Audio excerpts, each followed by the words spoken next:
राधे राधे।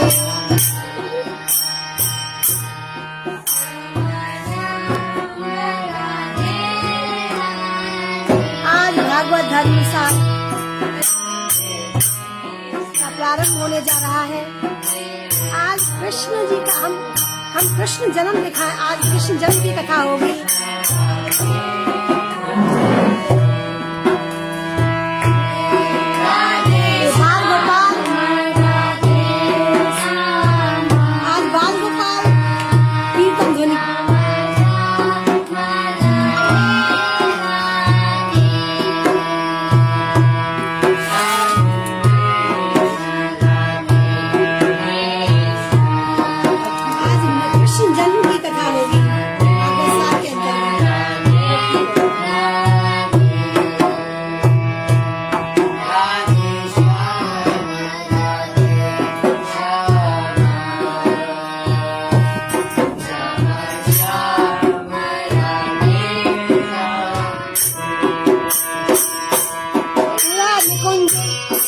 गुब्बारों से सजाया गया है।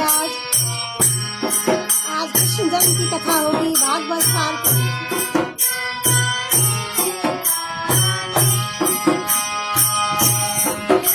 निम्बार्क शरण और चैतन्य शरण कीर्तन कर रहे हैं।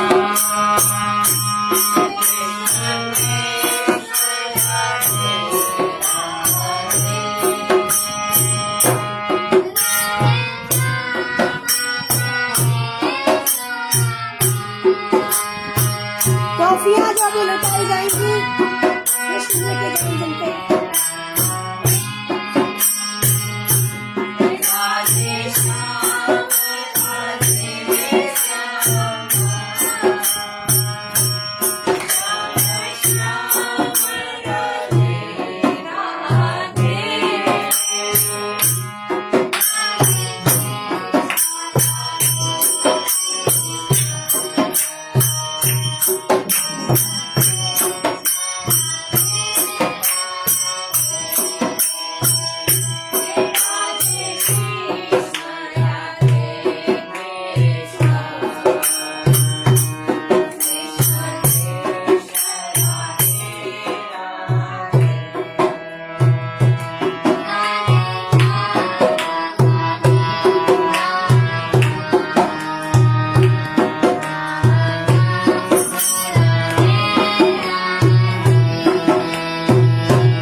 सच्चिदानन्दरूपाय विश्वोत्पत्त्यादिहेतवे तापत्रयविनाशाय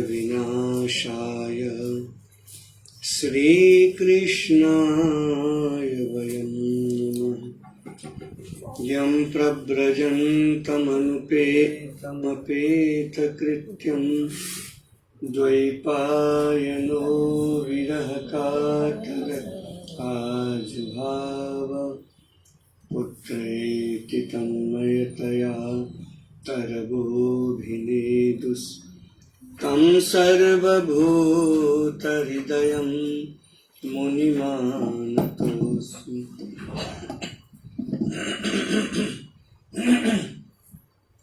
निगमकल्पतरोर्गलितं फलं शुकमुखादमृतद्रवसंयुतं पिबत भागवतं रसमालयं मुहुरहो रसिकाः भुवि भावुकः। बोलो वृंदावन बिहारी लाल की।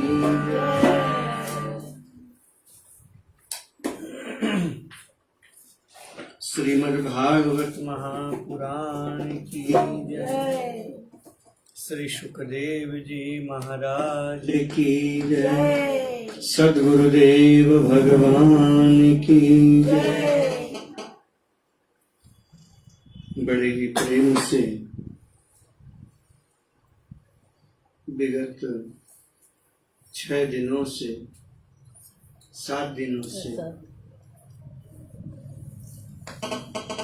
श्रीमद् भागवत धर्म पर हम लोग बड़ी गंभीरता के साथ में यहाँ चिंतन कर रहे हैं। ये नवरात्रि का समय, ये नवरात्रि का अवसर और इस दिव्य नवरात्रि की इस बेला में श्रीमद् भागवत धर्म पर जो हमारा जो यहाँ पर हो रहा है सत्संग अद्भुत है, विलक्षण है। भागवत धर्म है और बड़ा सुंदर धर्म है। और वही भागवत धर्म का जो संविधान है कि वह यहाँ पर उसका पाठ हो रहा है। न जातु काम कामानाम उपभोगेन शाम्यति हविषा कृष्ण वर्तमेव भूय एवाभिवर्धते।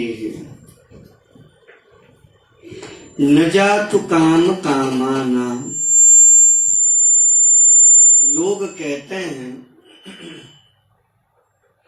हम किसी भी चीज को भोग लेंगे तो भोगने के बाद में उस चित्त के प्रति की जो लालसा है वह खत्म हो जाएगी, समाप्त हो जाएगी। सही में देखा जाए तो ऐसा कुछ नहीं है। ये जो कामना है इसको जितना भी बढ़ाओ, जितना भी इसको बढ़ाते रहो वो और घटती ही जाती है और बढ़ती जाती है। इसमें कैसे? हविषा कृष्ण वर्तमे वह, हविषा यानी आहुति से कृष्ण वर्तमा इव, अग्नि की तरह। जैसे अग्नि में कितनी भी वो डालो, घी डालो तो वो बुझेगी नहीं और बढ़ती जाएगी और बढ़ती जाएगी। ऐसे ही कामना का जो नाश है वो ऐसे नहीं होता कि हम उसे भोग लें और वो नष्ट हो जाए। ऐसे कामना का नाश होने वाला नहीं, बल्कि छप और जाता है। हमें इस बात को बड़ी गंभीरता से विचार करना होगा कि कोई भी काम हम करते हैं तो वो करके हमने छोड़ दिया, ऐसा नहीं होता। भोग करके उसकी काम वासना जो वासना है वो नष्ट हो गई, ऐसा नहीं होता, बल्कि वो जो छप जाता है वो खराब उसी से होता है। हमारे जो चित्त है ना, मन है, बुद्धि है, चित्त है, तो चित्त में ही हम जो भी करते हैं वो सारे के सारे संस्कार वो छप जाते हैं। भागवत धर्म ने इसी बात पर बड़ी गंभीरता के साथ में चर्चा की है कि भगवान की कथा सुनो, भगवान की लीला का गान में बिल्कुल तल्लीन हो जाओ। उससे क्या होगा कि उससे हमारा जो चित्त है ना वो पिघलेगा, और चित्त पिघलेगा तो उसमें जितने संस्कार छपे हैं वो सब नष्ट हो जाएंगे।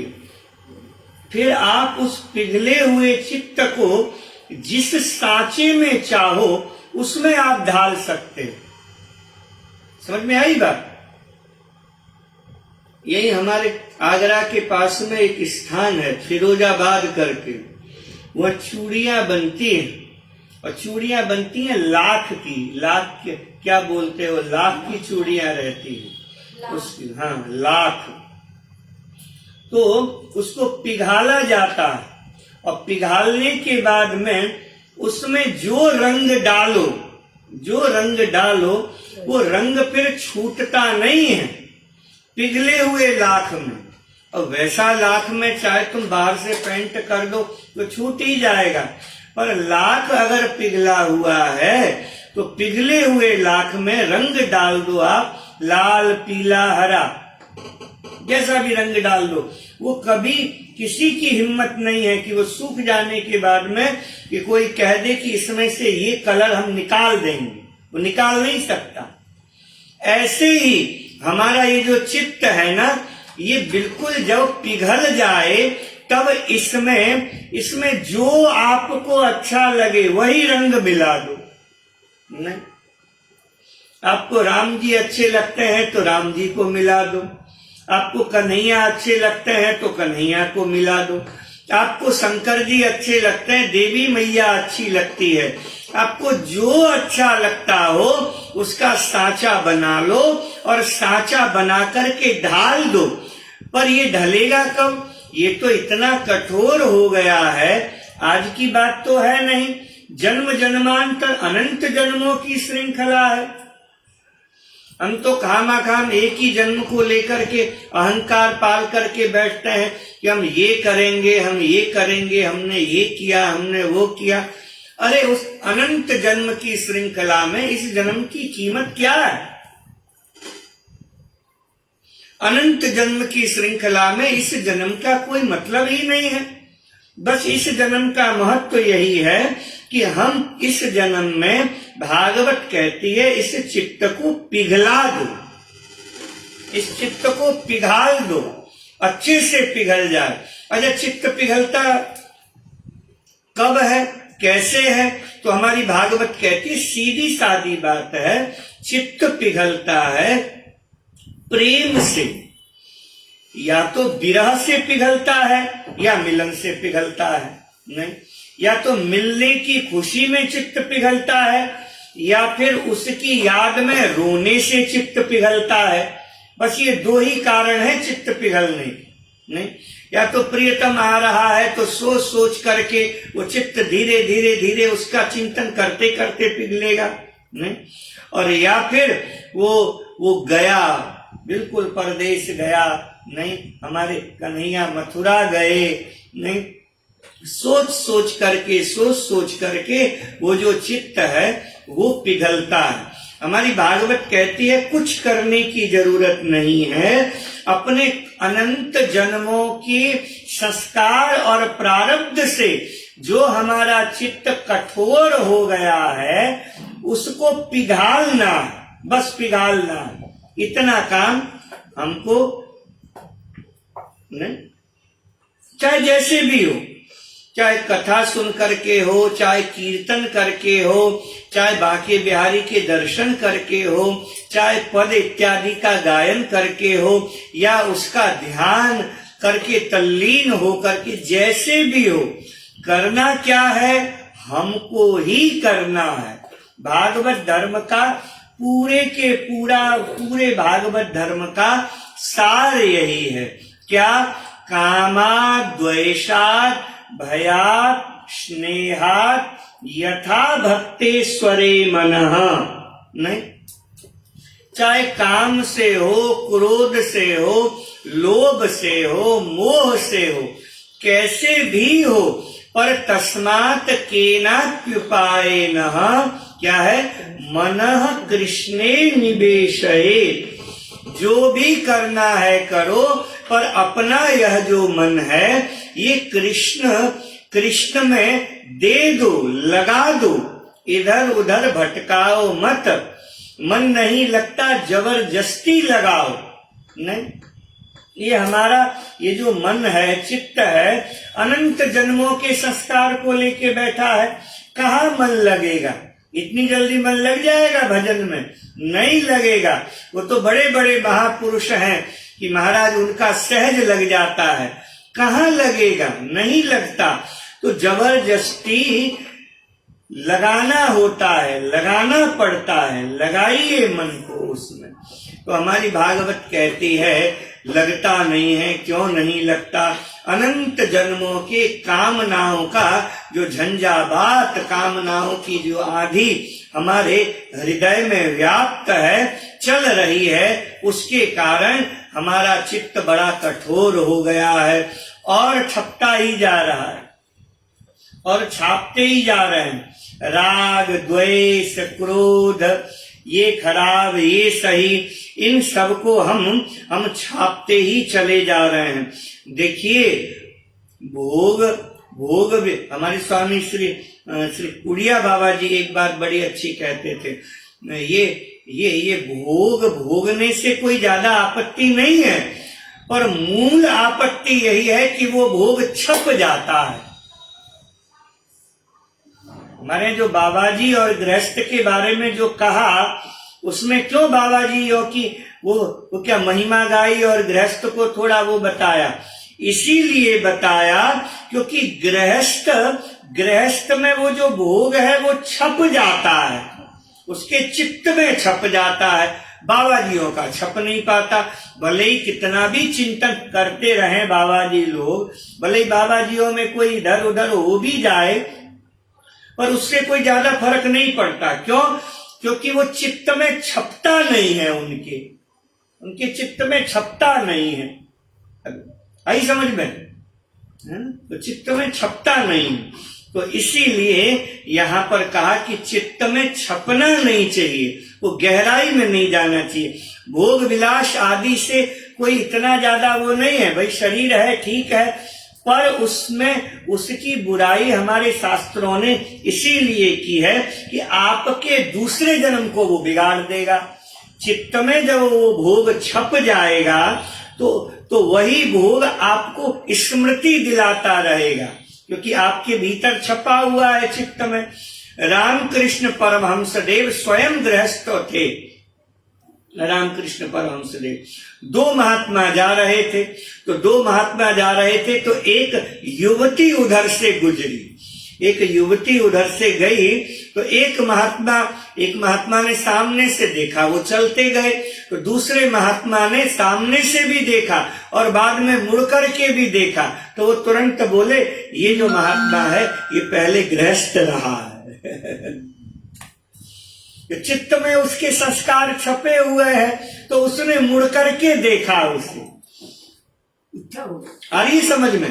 तो वो जो इच्छा है, वो काम वासना, वो जो छपा हुआ है तुम्हारे अंदर, वही जगा देती है। इसीलिए आजकल के जो युवक हैं, ये जो तर्क देते हैं, बोले महाराज जी अगर भोग नहीं करेंगे तो भोग को समझेंगे कैसे, और समझेंगे नहीं तो मुक्त कैसे होंगे। ये सारी बातें बेकार की हैं, व्यर्थ की हैं। नहीं, ये सारी बातें बेकार की हैं, इसका कोई अर्थ नहीं रह जाता है इसका। क्योंकि आपने भोग भोगा तो भोग भोगने से भोग का नाश थोड़ा ही होता, भोग का नाश नहीं होता। हाँ, हम पहले खूब पढ़ते थे ओशो रजनीश को, पर हमने एक बार धर्म सम्राट स्वामी श्री करपात्री जी की एक किताब पढ़ी जिसमें लिखा था रजनीश मत खंडनम। उन्होंने एक पूरा लेख लिखा है ओशो के ऊपर। ओशो ने जो कहा कि भाई भोग करो, भोग में उतरो, उससे भोग का नाश हो जाएगा तुम्हारा। उन्होंने एक जो किताब भी उन्होंने बड़ी विवादास्पद उन्होंने लिखी है, उस बात से हम राजी नहीं हुए। हमने कहा ये बात बिल्कुल नहीं है, क्योंकि हमारी भागवत में स्पष्ट लिखा है और बड़े बड़े कड़े शब्दों में लिखा है। भागवत ने बड़े कड़े शब्दों में लिखा है, न जातु काम कामानाम उपभोगे न शाम्यति हविषा कृष्ण वर्त में वह भूय एवाभिवर्धते। राजा ययाति ने विवाह किया देवयानी के साथ में और हजारों वर्ष तक भोग किया। ये भागवत की कथा है। हजारों वर्ष तक भोग किया और भोग करते करते करते वो बूढ़ा हो गया। वो श्रापी हुई है, नहीं, वो ससुर ने ही श्राप दे दिया, वो शुक्राचार्य ने श्राप दे दिया, वो ऐसा ऐसा ऐसा ऐसा बहुत लंबी चौड़ी वो है, हम उसमें नहीं जाएंगे। बाद में जब बूढ़े होने का श्राप दे दिया ससुर जी ने ही, तो ययाति ने कहा तुम्हारी बेटी को ही कष्ट होगा, तुम्हारी बेटी दुखी होगी। भागवत की कथा है, स्पष्ट है। और भागवत कहती है कि जब कहा कि तुम्हारी बेटी, तो उन्होंने कहा कि जमाई फिर एक काम कीजिए। कहा क्या? आप अपना बुढ़ापा किसी को भी दे सकते हो और किसी से भी उसकी जवानी ले सकते हो, ये छूट हम दे देते हैं। अब उन्होंने कहा किससे कहें, तो उन्होंने अपने बेटे से ही जवानी मांग ली। ये है। और बेटे से कहा कि बेटे अपनी जवानी दे दो, हमारा बुढ़ापा ले लो।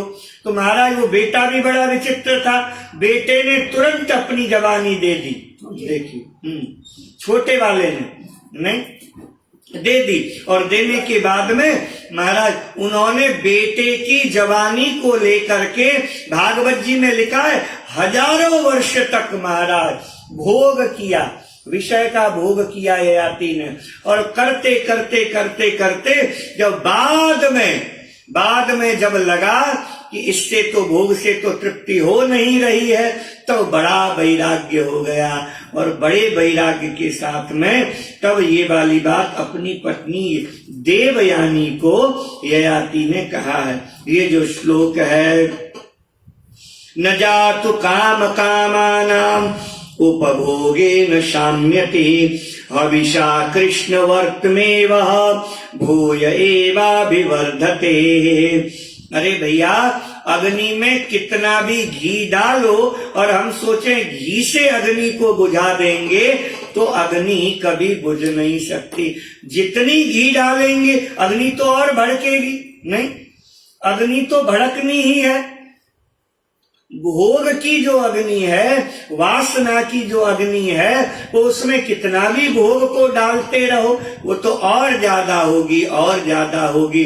इससे लाभ नहीं है, इससे केवल हानि ही हानि है। इसीलिए काम वासना का तो दमन ही सही है, उसे तो दवा ही देना चाहिए।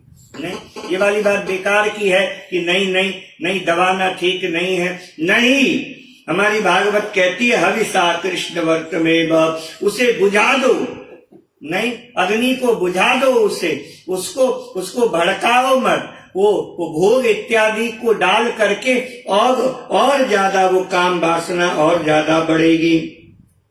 देखिए, ये काम वासना के ऊपर हमारी श्रीमद् भागवत की यही दृष्टिकोण है कि इसको ज्यादा चित्त में छपाओ मत, चित्त को पिघाल दो।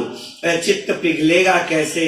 तो वही भगवान की बड़ी मंगलमयी कथा सुनो, उत्सव में लीन हो जाओ, भजन गाओ, नहीं, प्रेम से आनंद लो। इसी से हमारा जो कठोर हुआ जो चित्त है, वो धीरे धीरे धीरे धीरे वो पिघलता चला जाएगा। अब आगे कहा, न कामये हम गतिमीश्वरात् परा मष्टर्धियुक्ताम पुनर्भवं वा आरती प्रपद्येऽखिल देह भाजा मंतः स्थितो येन भवन्त्य दुःखाः। भगवान ने रंतिदेव से कहा, हे रंतिदेव, हम तुमसे बहुत प्रसन्न हैं, मांगिए क्या चाहिए। तो रंतिदेव, भागवत का ये राजा है रंतिदेव ने, इसने सब कुछ लुटा दिया, सब कुछ लुटा दिया। देखिए, पहले जमाने के जो राजा थे वो केवल जैसे मंत्री नौकर इत्यादि वेतन लेते थे ना, ऐसे ही वो अपने परिश्रम का वेतन ही लेते थे राजा लोग। भागवत में ऐसे ऐसे राजाओं की चर्चा है। रंतदेव महाराज जैसे मंत्री और सेवक सैनिकों को वेतन मिलता था, ऐसे ही वो अपने राज्य से भी अपने लिए वेतन लेते थे। पूरा खजाने, उनका कहना ये था कि संपूर्ण खजाने में मेरा अधिकार नहीं है, हम तो इसके ट्रस्टी हैं, ये सब तो पूरी प्रजा का ही है, ठाकुर जी का ही है, और प्रजा ही मेरे ठाकुर जी हैं। ऐसी दृष्टि होती थी हमारे भागवत धर्म की। देखिए, भागवत धर्म के में जो राजा हैं, वो राजा भी बड़े विलक्षण हुए, भक्त हुए, पर भक्त का मतलब ये नहीं कि बाबा जी हो गए, नहीं, उन्होंने अपने कर्तव्य का भी पालन किया, पर उन्होंने भक्ति को नहीं छोड़ी। अब इसमें प्रमाण तो अम्बरीश राजा है, नहीं, सप्तदीपवतिम महिम, 7 दीप के राजा थे महाराज अम्बरीश। पर देखिए, ठाकुर जी के लिए करौर हरेर मंदिर मार्जनादिशु, भागवत में लिखा है चक्रवर्ती सम्राट, नहीं, ऐसे महाराज, क्या श्री अम्बरीश महाराज, नहीं, और करौर हरेर मंदिर मार्जनादिशु, अपने हाथ से अपने ठाकुर जी के पूजा घर की सफाई अपने हाथ से करते थे, अपनी पत्नी को भी नहीं देते थे। ये नौकर चाकर की तो बात छोड़ो, पत्नी को भी नहीं देते थे, खुद ही चक्की पीसते थे ठाकुर जी के लिए, और चक्की पीस करके ठाकुर जी के लिए बनाते थे।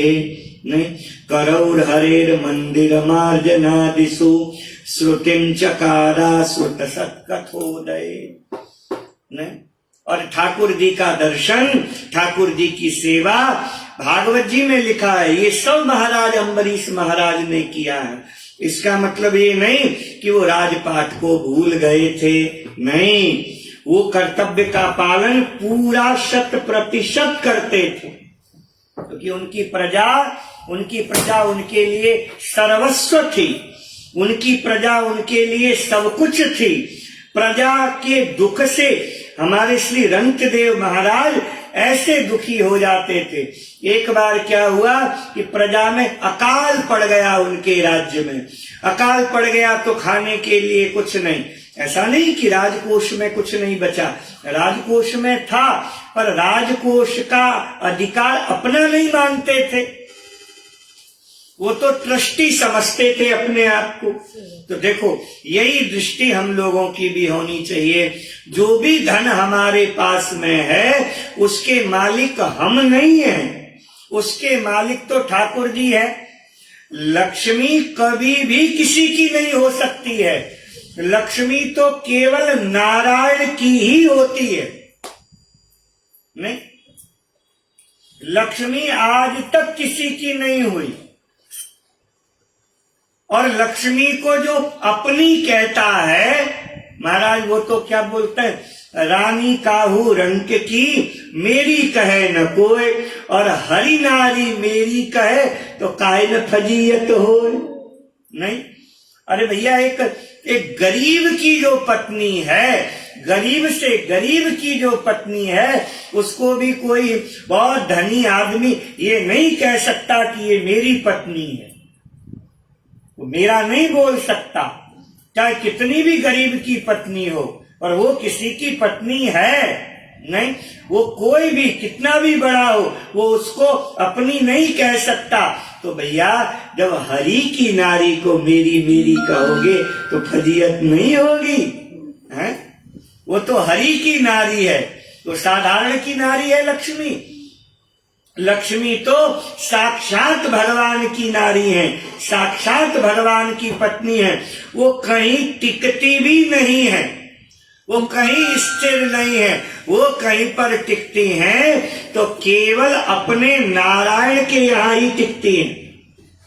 और कहीं टिकते हुए आप नहीं देखोगे नहीं, नारायण भगवान के यहाँ ही, नारायण के चरणों में ही वो रहती हैं। बाकी कहीं पर उनका टिकाव नहीं, कहीं पर उनकी स्थिरता नहीं, लक्ष्मी जी की नहीं है। देखो कितनी अच्छी बात यहाँ बताई है।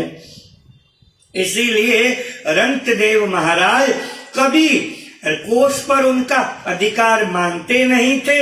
अब वेतन लेने का मतलब नहीं था, क्यों? क्योंकि उनकी प्रजा में अकाल पड़ गया था। तो क्या करें? तो थोड़े बहुत देखो, खुद वेतन लेते थे, जितना मंत्री इत्यादि जैसे लेते थे ऐसे राजा भी लेता था, वही रखते थे, उसी से पाते थे। ऐसा नहीं कि पूरा राज्य हमारा है, राजकोष हमारा है, ऐसा नहीं। भागवत के राजा भी ऐसे हैं। राजा को कैसा होना चाहिए? नहीं, आजकल के नेताओं को कैसा होना चाहिए? ये भी शिक्षा हमारे भागवत धर्म से उन लोगों को लेनी चाहिए। न कामये, अब क्या हुआ महाराज? खाने के लिए कुछ नहीं बचा, कुछ भी नहीं है महाराज रंतदेव के पास में। क्या करें? तो महाराज हलवा, भागवत जी में लिखा है, हलवा, पूड़ी और साग ये सब बना करके उन्होंने रखा हुआ है। और आज 3 दिन के बाद में पूरे परिवार के साथ में बैठ करके, अच्छा पत्नी भी ऐसी, बच्चे भी ऐसे, सब भक्त हैं। 3 दिन के बाद में आज कहीं से मिला तो महाराज वो राजा पाने के लिए ठाकुर जी को भोग लगा करके महाराज रंतदेव पाने के लिए तैयार थे कि तभी ब्राह्मण आ गया। एक ब्राह्मण आ गया और ब्राह्मण ने आकर के कहा कि मेरे पास में अब तो महाराज मैं कई दिन से भूखा हूँ, हे राजन मैं आपकी प्रजा हूँ, मुझे कुछ खाने के लिए दो। राजा मुस्कुराए, राजा को कष्ट नहीं हुआ। देखो भागवत कहती है, राजा तो और आनंदित हो गए। राजा ने तुरंत हलवा, पूड़ी और साग वो ब्राह्मण को दे दिया, ब्राह्मण की तरफ खिसका दिया। क्या पंडित जी पाइए, पूरा का पूरा दे दिया। और महाराज वो ब्राह्मण देवता पाने लगे। रंतदेव बड़े प्रसन्न हुए। कोई बात नहीं, 1 लोटा जल है, चलो इसी को पी लूंगा। नेत्र से अश्रु बहने लगे आनंद के। ठाकुर जी मुझे और कुछ चाहिए ही नहीं। 1 लोटा जल, रंतदेव उसी लोटा जल को जैसे ही पीने लगे तभी एक चांडाल आ गया। भागवत जी में लिखा है, चांडाल आ गया और वो धड़ाम से धरती पर गिरा। का क्यों गिरा? ये दौड़े दौड़े रंतदेव गए। क्या हुआ? बोले महाराज मुझे प्यास लग रही है, मैं बिल्कुल, मुझे लगता है मर जाऊंगा, कंठ सूखा जा रहा है। आपके पास में कोई जल की व्यवस्था हो तो मुझे जल दे दो। और जैसे ही कहा मुझे जल दे दो, तुरंत रंतदेव आनंदित हो गए, दौड़ करके गए, लोटा लेकर के आए। वही लोटा में जो जल था और उसी लोटा के जल को पिलाने लगे बड़े प्रेम से। और जैसे ही उस चांडाल को पिलाने लगे, देखते ही देखते उस चांडाल में से भगवान नारायण प्रकट हो गए। और भगवान नारायण ने प्रकट होकर के कहा, अब चलो रंतदेव, बहुत तुम्हारी लीला हो गई, अब चलो मेरे वैकुंठ धाम में। रंतदेव ने हाथ जोड़ करके कहा, ना ना ना ना ना, हे भगवान अब मैं कहीं नहीं जाऊंगा। न कामये हम गतिमीश्वरात् परा, मष्टर्धियुक्ता म पुनर्भवं वा। आर्ते प्रपद्ये खिल देह भाजा मंतस्थितो येन भवन्त्य दुःखा। नहीं चाहिए मुझे ये सब। क्या चाहिए? बोले मुझे मेरे मन में कोई कामना नहीं है, मैं कोई कामना मैं नहीं रखता हूं, मेरे मन में कोई इच्छा नहीं है। देखो कोई इच्छा मत, इच्छा कामना ही हमारे दुख की जन्मदात्री है। हमारे दुख को जन्म देने वाली कौन है? बोले हमारी कामना ही है। अपने मन में विचार करो, कोई भी कुछ भी कोई भी वस्तु हमें मिल जाएगी तो उससे हमें क्या लाभ मिलने वाला है? कोई लाभ मिलेगा नहीं, कुछ हो जाएगा। कल हम यमुना जी के किनारे बैठे हुए थे तो हमारे साथ में हमारे एक मित्र भी थे, तो उसी समय एक तारा टूटा, वो होता ना आकाश में तारा टूटा, तो हमारे वो जो मित्र थे वो कुछ मांगने लगे। हमने कहा क्या होता है? बोले महाराज जी आजकल कहते हैं तारा टूटे हुए को देख करके कुछ मांगा जाए तो पूरा हो जाता है। तो वो मांग रहे थे तो हमारे भी मन में आया मांगे, आंखें बंद किए तो भाई ये मांगे, क्या मांगे कुछ समझ में ही नहीं आया। नहीं भाई पैसा मांगे, ठाकुर जी के द्वारा सब तो है, नहीं क्या चाहिए? सब तो है। अब बस यही तो है ना कि भाई जीरो ही बढ़ाना है, और वो जीरो बढ़ाने से हो क्या जाएगा? देखो कितना भी जीरो बढ़ता रहे वो बैंक में ही पड़ा रह जाएगा, उसका कोई जीवन में उपयोग नहीं होता है। होता है?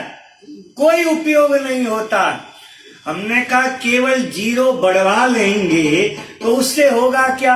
हमने कहा कुछ नहीं चाहिए, बस तुम्हारे प्रति ये जो भावना है, भक्ति है, ये और बढ़े और बढ़े। इसके अलावा मांगने के लिए कुछ मिला ही नहीं हमें।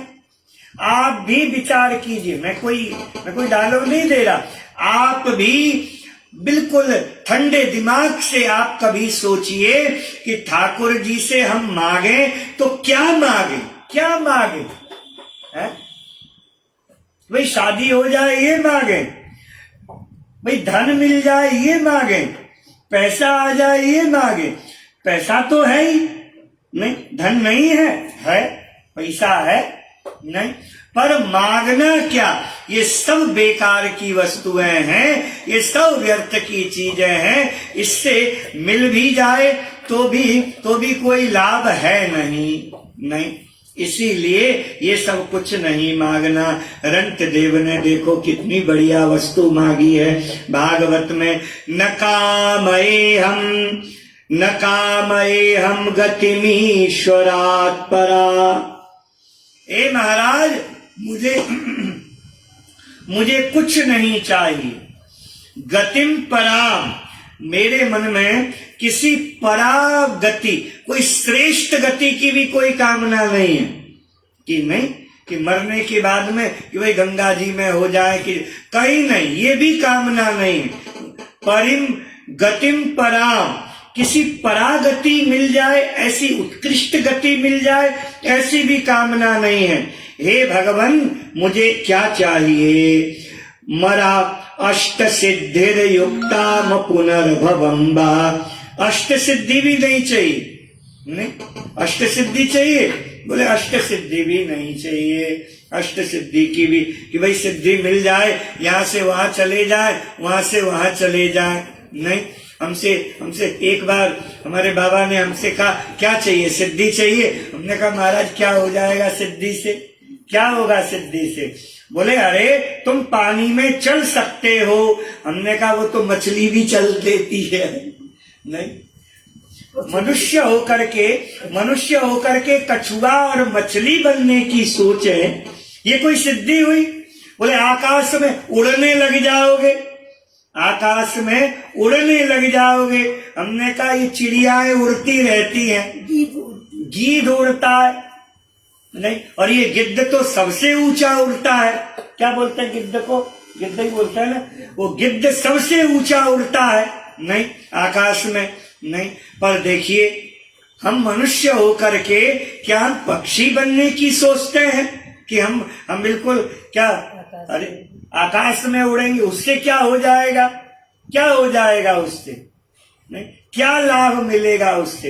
अरे मनुष्य होना ये सबसे बड़ी कृपा है। नहीं तो देखो ये सिद्धि विद्धि से कोई लाभ नहीं है। नहीं अभी पानी में चलने से क्या मतलब है, आकाश में उड़ने से क्या मतलब है, कोई मतलब है। एक ने कहा हम राख निकाल देते हैं, हमने कहा हमारे यहाँ बहुत राख है। नहीं हमारे आश्रमों में चले जाओ, हमारे नहीं साधुओं के आश्रम में, वैष्णव साधुओं के महाराज चकाचक भंडारा चल रहा है। नहीं हम कल सुदामा कुटी में गए थे, जमुना जी से होकर के तो सुदामा कुटी में गए तो वहां पर महाराज रोज भंडारा चलता है, राख ही राख है। कितना राख चाहिए। अब भाई राख निकाल देना अगर सिद्धि है तो व्यर्थ की बात है, इससे क्या होने वाला है। इसीलिए सिद्धि विद्धि के चक्कर में भक्त पड़ता नहीं है। हमें कुछ नहीं चाहिए, नहीं हमें सब बढ़िया है, कुछ नहीं चाहिए, कोई आवश्यकता नहीं है, अष्ट सिद्धि नहीं चाहिए। अच्छा ठीक है, अष्ट सिद्धि नहीं चाहिए, मुक्ति तो चाहिए, मुक्ति तो चाहते हो। बोले अपुनर भवम्बा, मुक्ति भी नहीं चाहिए। अपुनर भवम्बा माने मोक्ष की भी कामना नहीं है, मुक्ति की भी कामना नहीं है। हमें मोक्ष भी नहीं चाहिए, हमें मुक्ति भी नहीं चाहिए। बड़ी ऊंची बात है यह। नहीं हमारे मन में मोक्ष की भी कामना नहीं है। फिर क्या चाहते हो। रंत देव जी से कहा ठाकुर जी ने, फिर तुम्हारे मन में क्या कामना है, फिर तुम्हारे मन में क्या इच्छा है। रंत देव ने हाथ जोड़ करके कहा मेरे मन में एक ही इच्छा है। कहा क्या। बोले सबके हृदय में मैं बैठ जाऊं। देखो सबके हृदय में अंतस्थितः क्या चाहते हो। रंतदेव ने कहा सबके दिल में मैं बैठ जाऊं। ठाकुर जी ने कहा हम इतने जमाने से बैठे हैं, हम खाली हम क्या छोड़ दें, हम कहाँ जाएंगे। ठाकुर जी ने कहा वो तो हमारी जगह है। तो रंतदेव ने हाथ जोड़ करके कहा आप भी रहिए और हम भी रहेंगे, पर आप तो बैठते हो दिल में टुकुर टुकुर देखने के लिए, केवल देखते देखते रहते हो। नहीं देखते रहते हो और आनंद लेते हो, वो सुखी है वो दुखी है, पर नाथ मुझसे दुख देखा नहीं जाता है। इसलिए मैं चाहता हूं दिल में बैठ करके सबका जो कष्ट है मुझे मिल जाए। आहा, भक्त बनना कोई साधारण बात है, भक्त होना कोई साधारण बात है। ये है भक्त। क्या चाहिए। बोले कुछ नहीं चाहिए। अंतस्थितो एन भवत्य दुखाः, सबके हृदय में मैं रहूं, सबके दिल में बैठते हुए। बोले क्यों बैठना चाहते हो सबके दिल में। बोले सबके दिल में बैठ करके मैं बड़े प्रेम से सबके दुख को अपने ऊपर ले लूं, अपने में ले लूं। मैं दुखी हो जाऊं पर सब सुखी रहें, सब सुखी रहें, सब सुखी रहें। ये हमारे सनातन धर्म से ही ये नारा गूंजता है कि विश्व का कल्याण हो। नहीं और किसी मजहब के वहां से ये नारा नहीं आपको सुनाई देगा। नहीं स्वस्त्यस्तु विश्वस्य खल प्रसीदताम, ये हमारे भक्तों के दरबार से ही, ये हमारे भगवान के दरबार से ही ये नारा निकलता है। और भक्त लोग नारा लगाते हैं स्वस्त्यस्तु, सबका कल्याण हो, जगत का कल्याण हो। ये हमारे भागवत का नारा है स्वस्त्यस्तु विश्वस्य, विश्व का कल्याण हो। अब विश्व में कोई एक राष्ट्र की बात नहीं है, कोई एक देश की बात नहीं है, कोई एक जाति और धर्म की बात नहीं है। विश्व का कल्याण होना, सबका कल्याण हो, समस्त जीवों का कल्याण हो। तो क्या मांगा भागवत के भक्तों ने कि हमें दुख मिल जाए, हम दुखी हो जाएं, हम दुखी हो जाएं पर सामने वाला सुखी रहे, नहीं, सामने वाला आनंद में रहे और हमारे मन में कोई भी कामना नहीं है। रंतदेव से ठाकुर जी ने कहा तुम्हारी भावना बहुत अच्छी है, बहुत अच्छी तुम्हारी भावना है, बहुत अच्छी तुम्हारी भावना है, पर हर मनुष्य अपना प्रारब्ध भोग रहा है, नहीं तो अच्छा बुरा सब भोग रहा है, भोगना पड़ेगा। इस सृष्टि का अपना एक नियम है, इसीलिए रंतदेव तुम तो मेरे साथ में चलो। रंतदेव को बैठा करके ठाकुर जी अपने साथ में लेकर के गए। तो मूल बात ये है कि हम ये वाली बात हम मन में बड़े ध्यान से समझें, क्या कि दूसरे के दुख में नहीं, दूसरे के दुख को दूर करने की एक जो तड़प है वो हमारे अंदर जागे। सब सुखी रहें, सब आनंद में रहें, सब प्रसन्न रहें, नहीं कोई दुखी न हो। देखो मनसा वाचा क्या बोलते हैं, कर्मणा, नहीं इन तीन चीजों से ही हमारे द्वारा किसी को कोई कष्ट न मिले, ऐसी भावना बनाओ, ऐसा अपना जीवन बनाओ। मन से भी हम किसी के बारे में बुरा न सोचें, सबका भला हो, सबका अच्छा हो, सबका अच्छा हो, सबका अच्छा। मनसा वाचा, अपनी वाणी से भी किसी के बारे में बुरा न कहें, नहीं अपनी वाणी से भी कभी किसी के बारे में बुरा न कहें। और कर्मणा, कोई ऐसा काम न करें कि दूसरे को उससे कष्ट मिले, कष्ट मिले, कष्ट मिले। देखो अपना जीवन ऐसा बनाइए। भागवत धर्म का संविधान ये कहता है। अब इसके बाद में श्री कृष्ण कथा की जब शुरुआत होने लगी तो महाराज श्री सुखदेव जी ने कहा अब क्या सुनना है? अब क्या सुनना है? तो श्री परीक्षित ने कहा महाराज अब तो कृष्ण को सुनना है ना, अब तो कृष्ण को सुनना है, भगवान श्री कृष्ण को सुनना है।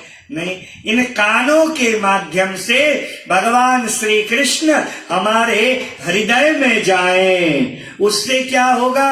उससे भगवान श्री कृष्ण जब हृदय में जाएंगे तो काम, क्रोध, लोभ, मोह सब अपने आप खत्म हो जाएंगे। हमें कुछ करने की जरूरत नहीं है, नहीं हमें झाड़ू लगाने की जरूरत नहीं है।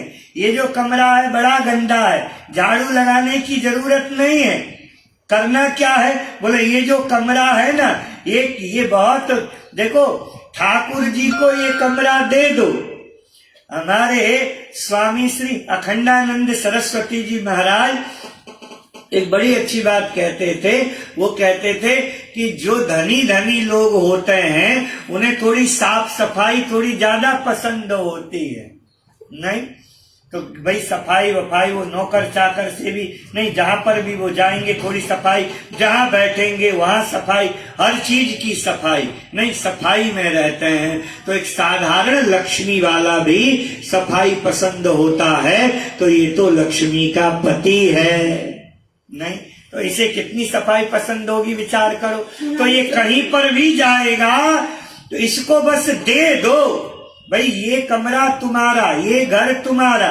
फिर उसके बाद में वो सफाई वफाई करने की जिम्मेवारी भी उसी की हो जाएगी। फिर हमें कुछ करने की जरूरत नहीं है, कमरा दे दो। ये जो कमरा है ना उसी के नाम में कर दो कि ये अब तुम्हारा है, विराजिए। अब भैया अब ठाकुर जी जब आएंगे तो जितनी भी गंदगी होगी वो अपने आप साफ हो जाएगी, शुद्ध हो जाएगा, पवित्र हो जाएगा। देखो कितनी बढ़िया बात कही। इसीलिए भगवान की कथा सुनने से, भगवान की कथा को कथा कहानी कह करके अवहेलना करना उचित नहीं है, नहीं, लोग कहते हैं ये तो कथा कहानी है, कथा कहानी सुनने से क्या होता है, पर भागवत कहती है भगवान की कथा सुनने से, भगवान की कथा कान में जाए जाए, जितनी भी जाए जाए, सुनते रहो, भले ही बोर हो जाओ, नहीं फिर भी सुनते रहो। हमने एक बाबा जी के बारे में लिखा था ना, वो सिंधी महात्मा थे, क्या नाम था उनका, देखो भूल गए, एक वृंदावन के भक्त में, हाँ, श्री कोकिल साईं जी, वो अपने साधकों को 3 बार सत्संग देते थे। जहां भी, स्टेशन में भी, रेलवे स्टेशन में भी बैठते थे तो महाराज थोड़ा भी समय मिला सबको बैठा दिया और बैठा करके कहा सत्संग सुनो। सुबह के समय सत्संग, दोपहर के समय सत्संग, शाम के समय सत्संग, और थोड़ा भी किसी को आलस्य आता था तो तुरंत महाराज फटकार करके भगा देते थे कि मुंह धो करके आओ, जाओ यहां से करके। ऐसे देखो, सत्संग सुनने से, कथा सुनने से बहुत लाभ होता है, बहुत फायदा होता है। हमारा अंतःकरण पवित्र हो जाता है, हमारा अंतःकरण शुद्ध हो जाता है। नहीं तो इसीलिए भगवत कथा को जितना भी हो सके, जितना ज्यादा हो सके, इसी को सुनते रहना चाहिए, इसी को सुनते रहना चाहिए। इसलिए ऐसी दिनचर्या बनानी चाहिए कि फालतू के काम करने का अवसर ही न मिले। नहीं, अब बताओ, यहाँ पर हमें इधर उधर का काम करने की कहीं कोई फुर्सत मिलती है? कहीं फुर्सत है? सुबह उठे आज के विचार भेजना है, नहीं उठते ही आज के विचार भेजना है, स्नान करके फिर ठाकुर जी की सेवा करनी है, आरती करनी है, फिर उसके बाद में ये क्या श्रीमद् भागवत जी का, फिर इसके बाद में प्रसाद थोड़ा पाना है, आधी 1 घंटे के लिए सो गए, फिर 1-2 घंटे तक फिर आज के विचार लिखना है, आज से तो नया फिर कौन आएगा पता नहीं, फिर सोचना है। तो ऐसे अपना जीवन बनाइए, ऐसे जीवन बनाइए, अपने आप को व्यस्त रखिए, फालतू मत रखिए। नहीं कि भाई समय ही समय है, करना क्या है, सो गए, फिर 1 घंटे के बाद में फिर थोड़ा पलट लिए, फिर दूसरे घंटे का फिर इधर पलट लिए, फिर उठ करके बैठ गए, फिर कुछ खा लिए, फिर सो गए। ऐसी जिंदगी बनाने से केवल कचरा ही भरता रहता है। नहीं, व्यस्त बनाइए अपने जीवन को और सत्संग से भरिए।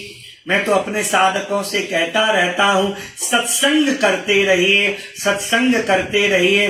सत्संग नहीं मिल रहा है तो ठाकुर जी को ही लेकर के बैठ जाइए, कीजिए ठाकुर जी की सेवा, सुबह ही उठा दीजिए, कीजिए ठाकुर जी की, विस्तार से कीजिए, आनंद से कीजिए, फूलों से सजाइए, बिगड़ गया तो फिर सजाइए, फिर अच्छा नहीं बना तो फिर सजाइए। ऐसे बार बार इससे क्या होगा कि महाराज हमारा जो अंतःकरण है पवित्र होता चला जाएगा। नहीं, ये तो हम केवल हर चीज को बुद्धिमत्ता से तोलता है, उनके लिए ये वाली बात हम बता रहे हैं कि इससे अंतःकरण पवित्र होगा। पर ये जो सेवा आदि है ये केवल अंतःकरण को पवित्र करने के लिए मात्र नहीं है, ये तो ठाकुर जी से रति के लिए है, ये तो ठाकुर जी से प्रेम के लिए है। ये केवल साधन थोड़ा ही है। नहीं, ये तो हमें केवल एक समझाने के लिए, एक बात बताने के लिए कहना पड़ता है हमें भी कि इससे मन पवित्र होगा, मन शुद्ध होगा, पर केवल मन शुद्ध करने का साधन थोड़ा ही है। नहीं, ये तो ठाकुर जी की सेवा ही है। अच्छे से सेवा कीजिए, ठाकुर जी को अपना ही मानिए, इनके अलावा और हमारा कोई भी नहीं है। तो राजा परीक्षित ने श्री सुखदेव जी महाराज से कहा, हे महाराज मुझे कथा सुनाइए, क्योंकि कथा के सिवाय अब मेरा मन कहीं पे लग नहीं रहा है। निवृत्त तरशैर उपगीयमानात् भवौषधा श्रोत्र मनोभिरामात् कौत्तमः श्लोकगुणानुवादात् पुमान् विरज्ये तविना पशुघ्नात्। निवृत्ततर्षैर् उपगीयमानात् भवौषधा श्रोत्रमनोभिरामात्। जिनकी तृष्णा की प्यास सर्वदा के लिए बुझ चुकी है, जो तृप्त हो गए हैं महापुरुष लोग, बड़े बड़े जो ज्ञानी, बड़े बड़े जो योगी, बड़े बड़े महाराज, अमलात्मा, विमल आत्मा नहीं, ब्रह्म में ही जो महाराज ब्रह्म में ही जो स्थिर रहते हैं, जिनकी बुद्धि और मति ब्रह्म में ही लीन हो चुकी है, ऐसे जो जीवन मुक्त महापुरुष हैं, वो उनको भी जब ठाकुर जी की कथा सुनने का अवसर मिलता है तो वह भी अपना ध्यान ज्ञान योग छोड़ करके भगवान की कथा सुनने में लग जाते हैं। देखो कितनी अच्छी बात। निवृत्त तर्षैः उपगीयमाना, नहीं महाराज देखिए, जो निवृत्त हो गए हैं, निवृत्त तर्षई यानी जो निवृत्त हो गए हैं, तर्षई यानी कामनाओं से रहित, यानी जिनके मन में अब कोई कामना नहीं है, जिनके मन में अब कोई इच्छा नहीं है, कोई लालसा नहीं है, ऐसे जो महापुरुष हैं, ऐसे जो महत्पुरुष हैं, जो मुक्तात्मा हैं, जो मुक्त भी हो गए हैं, अब उन्हें कोई इच्छा नहीं है। हमारे श्री उड़िया बाबा जी महाराज हमारे वृंदावन में थे। उड़िया बाबा जी महाराज बड़े ज्ञानी पुरुष महाराज, उनके साक्षात ज्ञान के स्वरूप श्री उड़िया बाबा जी महाराज, साक्षात ज्ञान के स्वरूप श्री उड़िया बाबा जी महाराज।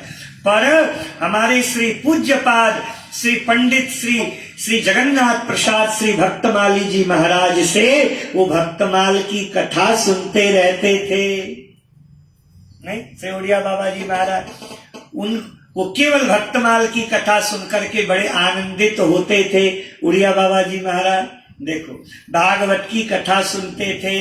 वृंदावन के बड़े बड़े ब्रजवासी, बड़े बड़े जो भागवता सबका पान करने वाले जो रसिक है, ऐसे ऐसे लोग की कथा वह स्वयं बैठ करके सुनते थे। श्री उड़िया बाबा जी महाराज, उनके यहाँ रास लीला होते थे, उनके यहाँ रास लीला होती थे, वो रास लीला में मग्न हो जाते थे।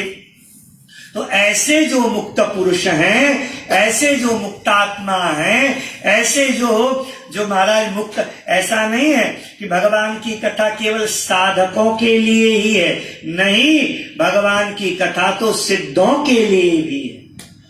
नहीं, ये जो भगवान की जो मीठी मीठी कथा है वो केवल साधकों के लिए नहीं है, ये सिद्धों के लिए भी है। तो बड़े बड़े जो सिद्ध लोग हैं वह भी इस भगवान की कथा का रसास्वादन करते हैं, भगवान की लीला का गान करते हैं, भगवान की लीला को अपने कानों के माध्यम से अपने हृदय में भरते हैं। बड़े बड़े मुक्त पुरुष भी, बड़े बड़े ज्ञानी पुरुष भी। अरे राजा परीक्षित, मैं तुझे किसकी बात बताऊं, मुझे ही देख ले। नहीं, मेरे बराबर कौन ज्ञानी होगा, मेरे बराबर कौन वेदांती होगा, मेरे बराबर कोई दुनिया में ज्ञानी नहीं है, मेरे बराबर कोई दुनिया में कोई ज्ञानी हुआ नहीं है। पर देख, कृष्ण भगवान श्री कृष्ण की लीला माधुरी, रूप माधुरी का जब मैंने दर्शन किया तो सब छोड़ करके मैं आ गया और आज मैं तेरे सामने भगवान श्री कृष्ण की दिव्य कथा सुनाने जा रहा हूँ।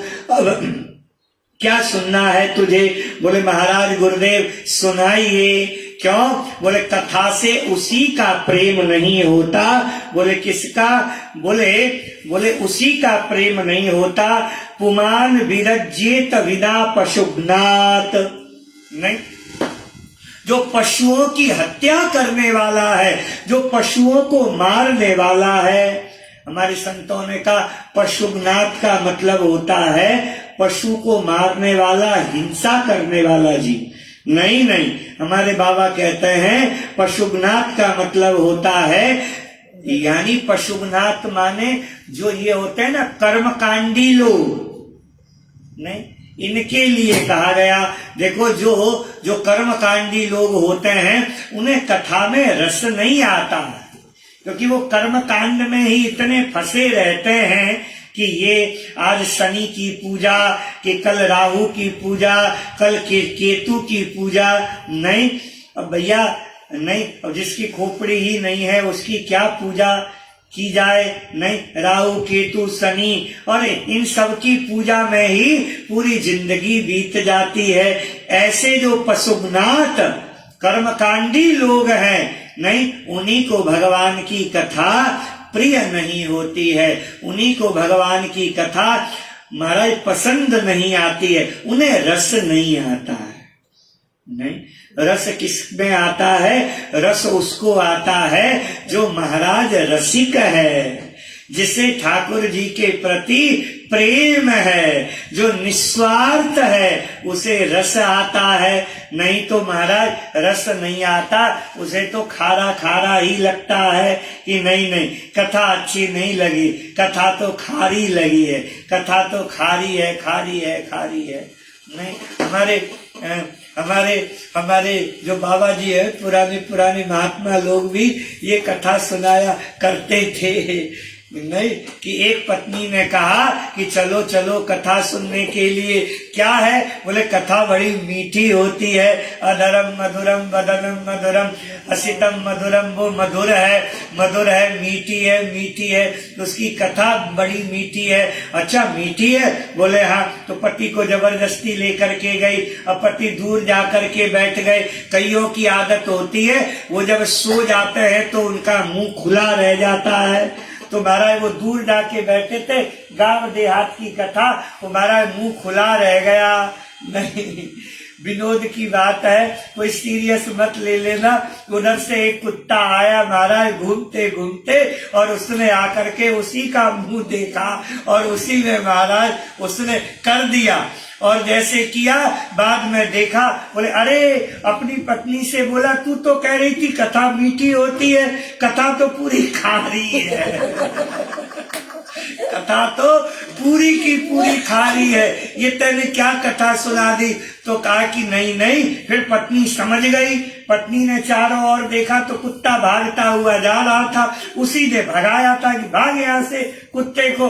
तो वो समझ गई थी। तो पत्नी ने कहा कि पहले दिन कथा में जो जाता है उसे खारी लगती है, धीरे धीरे कथा मीठी लगने लग जाती है, कथा मधुर लगने लग जाती है, कथा मीठी होने लग जाती है। इसीलिए आप कल भी मेरे साथ में चलो।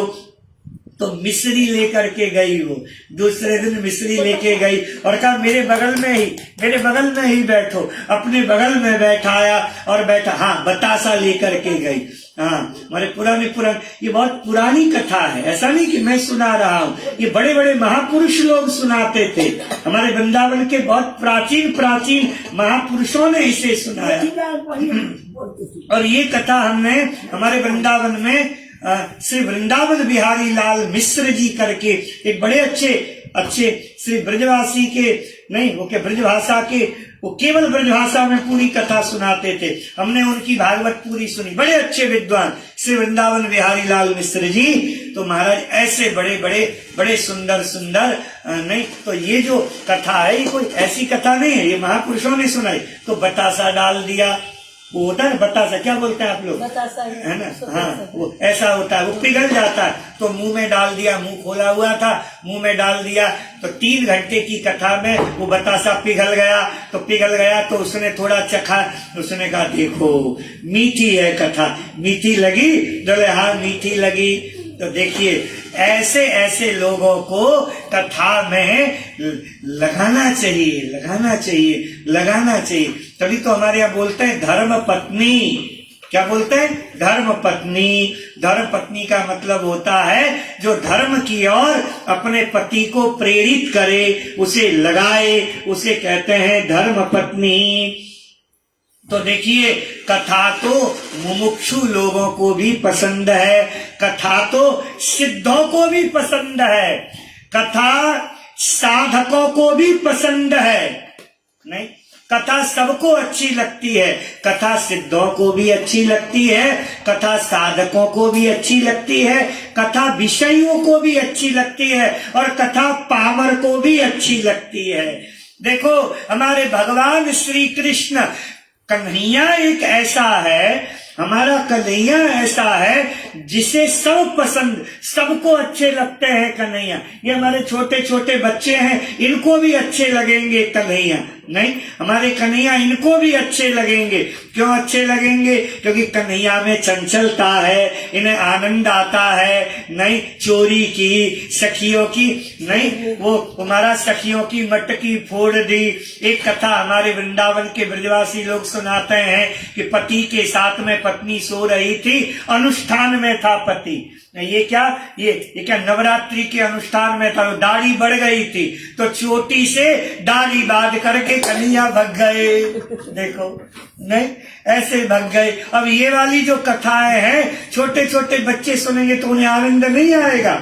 नहीं, तो कन्हैया जो हमारा जो कन्हैया है वो अज्ञानी को भी पसंद आता है, पामर को भी पसंद आता है, विषयों को भी पसंद आता है। जो विषयी लोग हैं उनको भी हमारा कृष्ण बड़ा प्रिय है, क्योंकि विषयी लोगों के भी मुंह से हमने खूब सुना है, अरे महाराज क्या फर्क पड़ता है, 16,000 रखी उसने, हम 1-2 रखे तो क्या फर्क पड़ता। देखो, तो हमें बड़ी हंसी आती है कि इन विषयों का भी हीरो है हमारा कन्हैया, है ना। ये जो विषयी लोग हैं जो संसार में भटक रहे हैं, इनका भी हीरो है। ये भी कृष्ण को बड़े प्यार से मानते हैं कि देखो कृष्ण हमारे जैसा है। जो चोर, हाँ आदर्श मानते हैं। नहीं, जो चोर है वो भी कहते हैं अरे हम चोरी काहे न करें। नहीं, वो देखो कन्हैया को देखो, वो माखन चोर है, उसने माखन की चोरी की। तस्कराणाम पतये नमः, वेद में लिखा है वो तो दुनिया के जितने तस्कर हैं उन सारे दुनिया के तस्करों का वो राजा है, वह सम्राट है, वह राजा है। ये वाली बात यहाँ पर तो कन्हैया सिद्धों को पसंद है। श्री सुखदेवादि जो बड़े बड़े सिद्ध हैं वह भी श्री कृष्ण को बड़े मानते हैं, क्योंकि वह भागवत में श्री सुखदेव जी ने लिखा है योगेश्वरेश्वरे कृष्णे। कृष्ण कौन है? बोले परीक्षित, ये तो योगियों के ईश्वर का भी ईश्वर है। नहीं, योगेश्वरेश्वर हमारे भागवत जी में लिखा है, तो सबका यह ईश्वर है। ऐसे हमारे कन्हैया लाल का गोकुल में प्राकट्य हुआ। नंदस्त्वात्मज उत्पन्ने, बोलो कृष्ण कन्हैया लाल की जय, बोलो कृष्ण कन्हैया लाल की जय।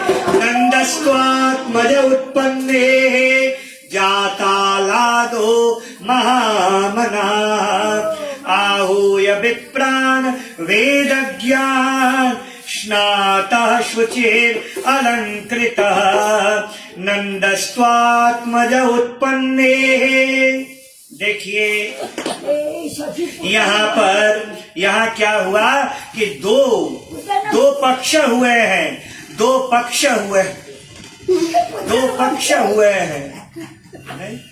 पक्ष हैं यहाँ पर। भगवान श्री कृष्ण का प्राकट्य हुआ। कैसे प्राकट्य हुआ? तो हमारे यहाँ कहते हैं एक राजा हुए श्री सूरसेन, सूरसेन के पुत्र हुए वसुदेव जी। देवमीर एक राजा थे, ध्यान से सुनना संक्षेप में। देवमीर नाम के एक राजा थे। देवमीर की 2 पत्नियां थी। नहीं, यही है ना। देवमीर राजा थे, देवमीर राजा की 2 पत्नियां थी। 2 पत्नियां थी, एक थी क्षत्रिय और एक थी वैश्य। एक वैश्याणी और एक क्षत्राणी, है ना। तो छत्राणी से जो बालक हुआ उनका नाम हुआ सूरसेन। समझना, छत्राणी से जो बालक हुए उनका नाम हुआ सूरसेन, और सूरसेन के पुत्र हुए वसुदेव जी। ठीक है। अब दूसरी जो थी बनिया वैश्याणी, जो वैश्य जो थी उससे पुत्र हुए, उनका नाम हुआ पर्जन्य।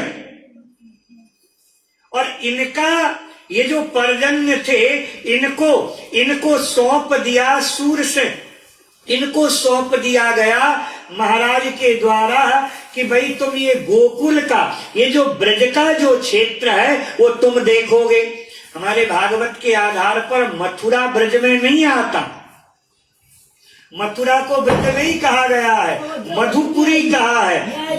हाँ, वो तो राजधानी हो गई, तो नहीं, तो ब्रज, तो पूरा ब्रज क्षेत्र इन ये ग्वाल बालों को, क्योंकि ये वैश्य के वो क्या पुत्र थे पर्जन्य, तो श्री पर्जन्य महाराज को पर्जन्य गोप हुए, बड़े अच्छे महाराज। तो पर्जन्य महाराज के पास में ब्रह्मा जी ने आज्ञा की, और ब्रह्मा जी ने आज्ञा करके महाराज ऋषि शांडिल्य ऋषि को भेजा।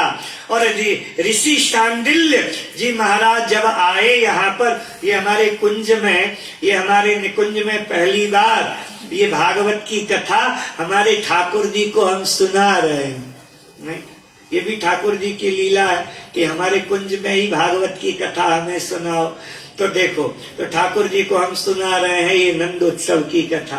नंदोत्सव पहली बार हो रहा है यहाँ, तो बड़े आनंद के साथ में सब बड़े प्रसन्न हैं। तो महाराज पर्जन्य जी के महाराज 9 नंद थे। पर्जन्य जी के वो क्या बोलते हैं, वो पर्जन्य जी के नीके नव नंद, ऐसा भक्तमाल में भी लिखा है। इनके 9 पुत्र थे और सबसे छोटे का नाम था नंद।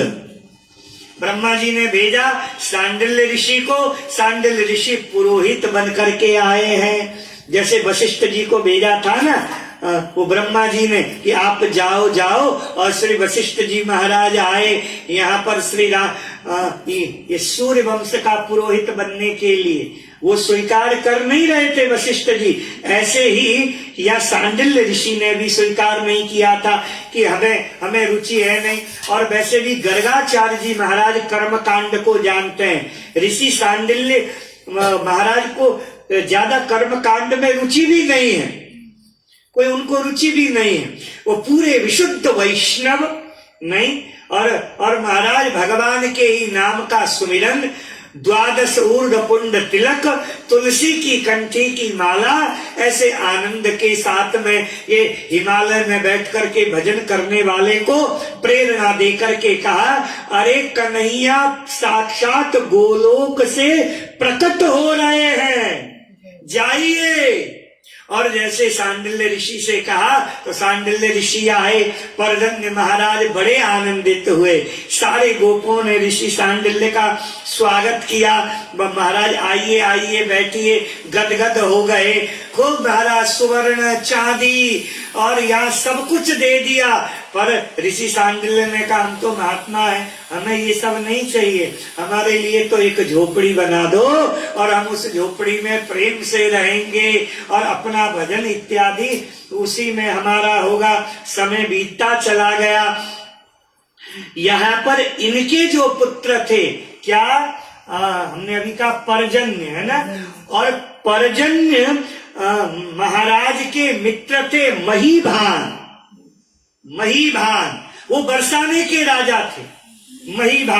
महीभान और ये दोनों मित्र थे। तो महीभान के पुत्र हुए श्री वृषभानु जी महाराज, और पर्जन्य के पुत्र हुए 9 नंद।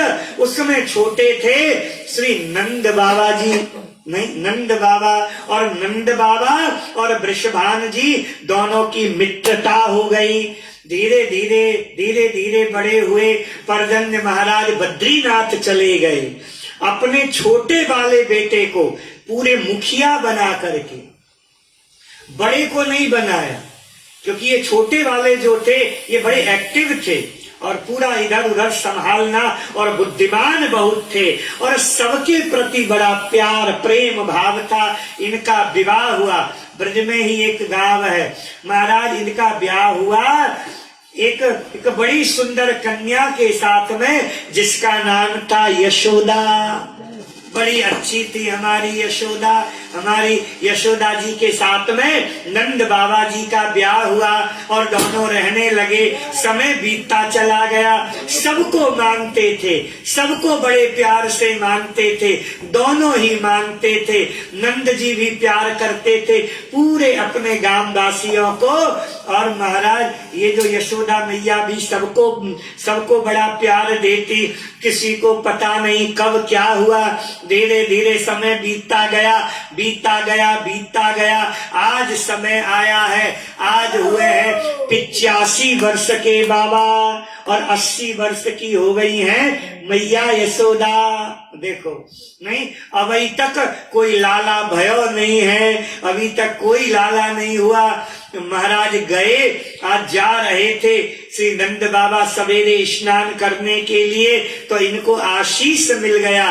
क्या बोले, बाबा पुत्रवान भवः। सांडिल्य ऋषि से जाकर के कहा, मेरे छोरा होएगा? बोले हाँ बाबा, तुम्हारे पुत्र होगा। आहा, जैसे ही इतना कहा, वृंदावन गोकुल की तो स्थिति ही बदल गई। यमुना निर्मल हो गई, नाना प्रकार के कमल खिल उठे, पीले हरे गुलाबी, महाराज नहीं नीले, ऐसे ऐसे सुंदर सुंदर कमल खिल उठे हैं यमुना जी में। यमुना जी का जल पवित्र हो गया है। बड़े बड़े जो भी वेदज्ञ ब्राह्मण हैं, सब न जाने कहां से आ गए और आकर के यहाँ पर रहने लगे, वेद का पाठ सुनाने लगे। अग्नि कुंड से सुंदर सुंदर सुगंधित धूम्र निकलने लगा। गायों का जो स्तन है वो हर समय दूध से भरा रहता। अपने बछड़े को देख करके गाय के स्तन से दूध की धारा अपने आप बहने लग जाती। ऐसे आनंद ही आनंद पूरे गोकुल में छा गया। मोर बोल रहे हैं, पक्षी बोल रहे हैं, नाना प्रकार के पक्षी गुनगुना रहे हैं। कमल में नाना प्रकार के कमल में भौरे गुंजार हो रहा है। किसी को पता नहीं कब क्या होने वाला है। और हमारे एक दिन महाराज क्या भाद्रपद कृष्ण पक्ष अष्टमी तिथि रोहिणी नक्षत्र के दिन ठीक 12 बजे हमारे भगवान श्री कृष्ण कन्हैया लाल का प्राकट्य हुआ।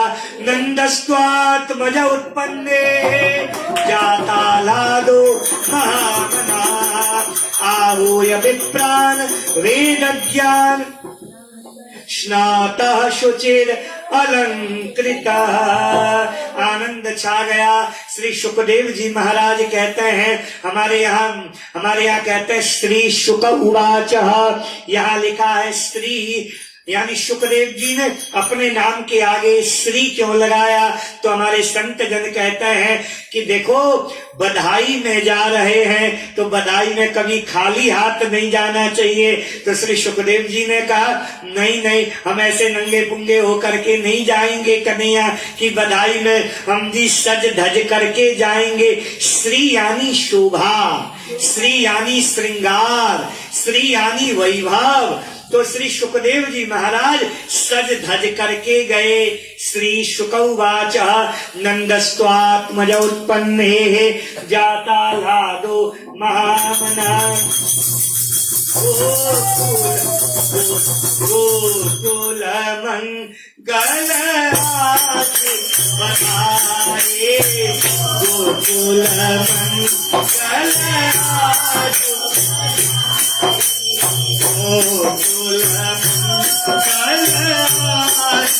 बधाई, गोकुल मंगल बधाई।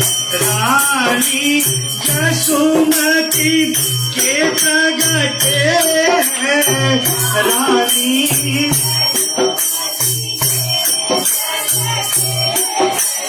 सुंदर कुंवर कन्हैया बधाई सुंदर कुंवर सखाई बधाई गोकुल मंगल आजु बधाई गोकुल मंगल आजु बधाई गोकुल मंगल बधाई गोकुल मंगल आजु गोपी भारती कर गोपी भारती कर रवि शशि देखी लजाई बधाई रवि शशि देखी लजाई बधाई गोकुल मंगल आजु बधाई गोकुल मंगल आजु बधाई गोकुल मंगल आजु बधाई गोकुल मंगल आजु गोकुल मंगल आजु बधाई गोकुल मंगल आजु बधाई जगवंदन नंदनंदन जायो जगवंदन नंदनंदन जायो शुभ जायो जगहाई बधाई शुभ जायो गोकुल मंगल आजु बधाई गोकुल बधाई गोकुल मंगल आजु बधाई गोकुल मंगल आजु बधाई गोकुल मंगल आजु बधाई गोकुल जय श्री भक्त रसिक भक्त निमन जय श्री भक्त रसिक भक्त निमन हरि महामुदिताई बधाई हरि महामुदिताई बधाई गोकुल मंगल आजु बधाई गोकुल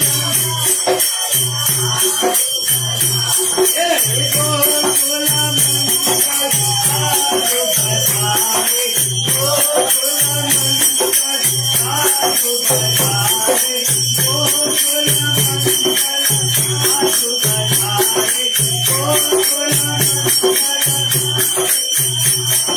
गोकुल मंगल आजु बधाई गोकुल मंगल